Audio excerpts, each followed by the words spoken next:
we get problem for Nigeria. And as long as our people keep quiet, I tell you, say, one day, they say this unknown government will be Fulani bandits. They go come take over villa. They go come take over government house. They go come take over every place. Kabul has fallen. Will this be the fate of Nigerians as Boko Haram terrorists are now gaining grounds in the country? This is among the many questions Nigerians are asking the President Muhammadu Buhari administration. Terrorism is terrorism. But I believe that when a terrorist conquers a nation, it becomes a country. So to me now, presently, Afghanistan is a country, and Taliban are the leaders. I don't know how we can call them terrorists anymore. Boko Haram in Nigeria, they are looking for also Islamic Caliphate. They succeed in taking over Borno, they will declare it a country, maybe Islamic Emirate of Borno. And if they succeed in taking over the whole Nigeria, they will declare Nigeria Islamic state of Nigeria. It's the same religious ideology and extremism. So we just have to be careful. For those who are aiding and abetting insurgency and terrorism, they should just be very careful. It can happen to any country. Kabul, the capital and largest city of Afghanistan, located in the eastern section of the country, is known for its historical gardens, bazaars and palaces, and according to statistics, as of 2021, the population of Kabul is 4.6 million and it serves as Afghanistan's political, cultural and economic center.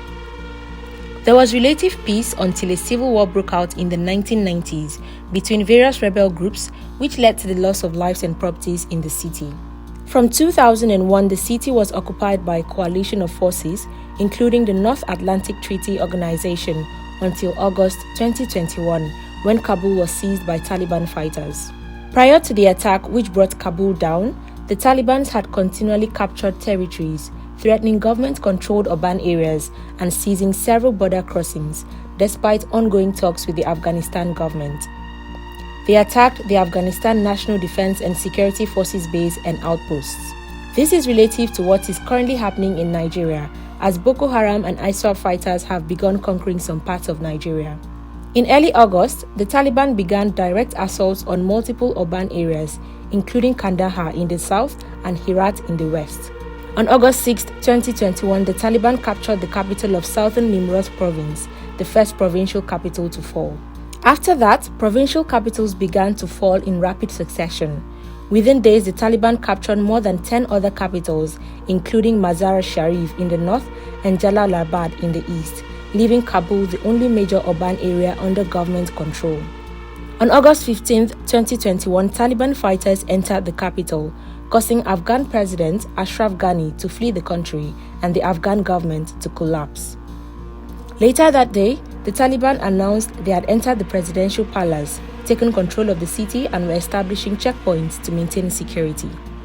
As the Taliban took over the city, US workers, persons working with the US government and some citizens began to run to the airport in an attempt to escape the incoming rule of the Taliban. Many Nigerians are of the opinion that what is currently happening in Kabul might happen in Nigeria soonest. Roots TV team spoke with a security expert, Kabiru Adamu, to know if what is happening in Nigeria is gradually becoming what is currently happening in Afghanistan. In simple terms, if it's a process, then I would say the process has started.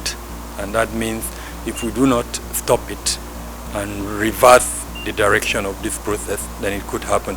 It's slow, it's gradual, but the end result is unfortunately a failed state. Boko Haram, a terrorist organization based in northeastern Nigeria, which is also active in Chad, Niger, and northern Cameroon, was founded by Mohammed Yusuf in 2002.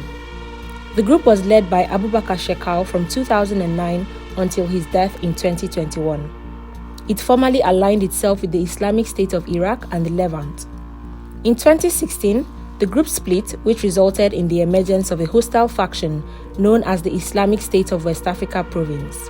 The main goal of the group was to purify Islam in northern Nigeria, with the belief that jihad should be delayed until the group was strong enough to overthrow the Nigerian government.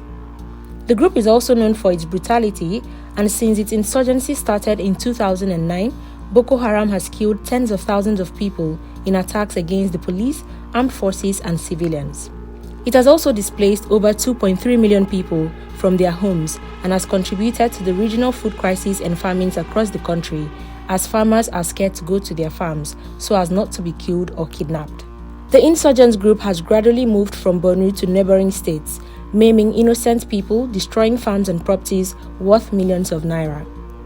The fears of Nigerians are not unfounded, as ISWAP, which is a breakaway faction of Boko Haram, may get more support from the Taliban-led Afghanistan because the Al-Qaeda group, who are friends with the Talibans, once funded Boko Haram in their early days. This simply means that Nigeria will suffer the consequences of this partnership if it ever works. Speaking on the lessons to be learned from this development, Adamu said it's time for Nigeria and other nations to address corruption and its governance.